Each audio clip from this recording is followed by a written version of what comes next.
Forget RP. I want my peoples to live. Cause when it's gunplay, you can't just say it is what it is. I don't blame shooting back, man. I'm blaming the roots. I blame the cops and politicians and the system that grew off of shooting my people and breaking spirits in two. Fathers mental checks your military, but not the cops too. Cause it's just a crooked system that we live in, my dude. The system that rewards shooters with best and fast food. The system that lets killers slide with alleged mental issues. The system that Philando and Freddie never lived through. The system that only leaves pains and used tissues. The system that functions for being so judgmental. Man, that gunplay shifted power to the cowards.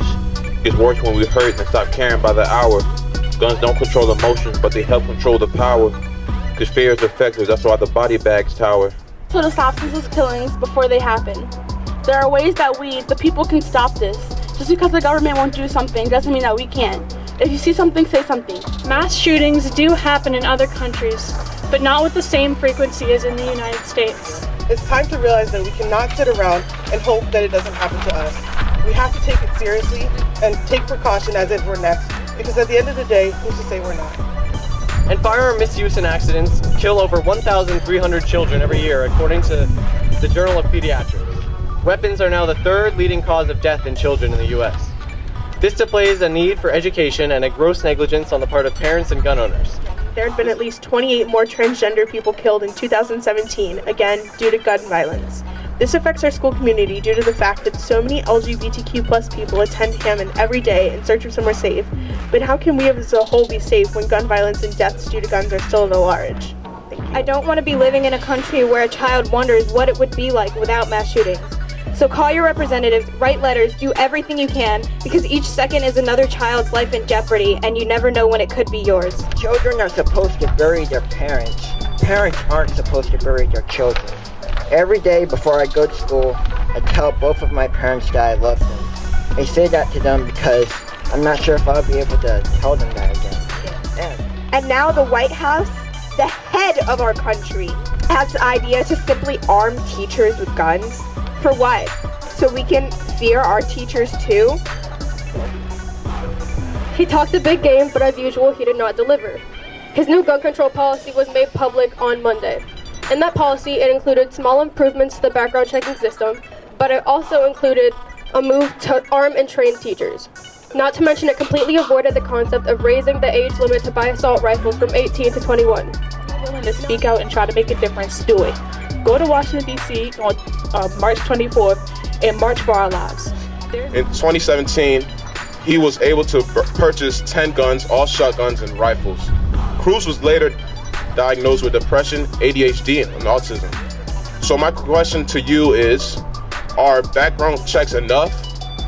What can we do as a community to make sure that we notice these red flags? Well, it all starts in our community. We all have a small fire inside of us that we need to continue to burn brighter. We can't let it die out. We have to continue to let this intensify. For as long as my life has depended on anything, we should not have to fear for our lives. But we cannot let this fade away. The same way that we let the Pulse shooting fade away. The same way we let the Virginia Tech shooting fade away. The same way we let the Columbine shooting fade away. The same way we let Sandy Hook, where kindergartners were killed, fade away. Is we must be louder than them. We must be fearless. We must not let them invoke fear within us. We must stand together and be louder than them. However, the founders wrote every word of the Constitution with great care. And to ignore those first 4 words of that famous clause, a well-regulated militia at the expense of children being butchered in their sanctuaries of learning, places of leisure, and their own neighborhood streets, is a travesty. And we must demand action from our lawmakers in Washington and Annapolis. It is easier to buy a gun than to get your license. It's easier to buy a gun than to receive birth control. It's easier to buy a gun than to receive affordable health care. It's easier to buy a gun than to get your tax returns. It's easier to buy a gun than to become a citizen.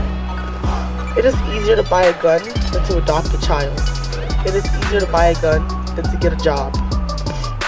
It is easier to buy a gun than to marry a person. It's even easier to buy a gun than to purchase alcohol.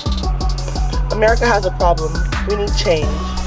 How many lives must be taken until we realize that enough is enough? It's time for a change so students don't have to continue to live in fear and a nightmare they can't seem to wake up from. According to NBC News, the NRA spent $21 million on funding President Trump's 2016 campaign. If that doesn't hit home enough for you, I can tell you that Representative Andy Harris of Maryland received $1,500 from the NRA so far this year. I came to the United States 5 years ago, and I was happy to know that at least I was going to be safe in school. Not until I found out that they have shooting in school. I was shocked. How students have access to guns? I'm here to say, don't ever let anyone tell you that you're un-American for fighting this fight. The least American thing you can do is stop speaking the truth. Bang bang at my ancestors. Bang bang at my dreams. Bang bang at my future. Bang bang at Ruby Stream. Bang bang that shot my homie. I knew when I heard that sound. I know you can hold it up, but can you hold it down?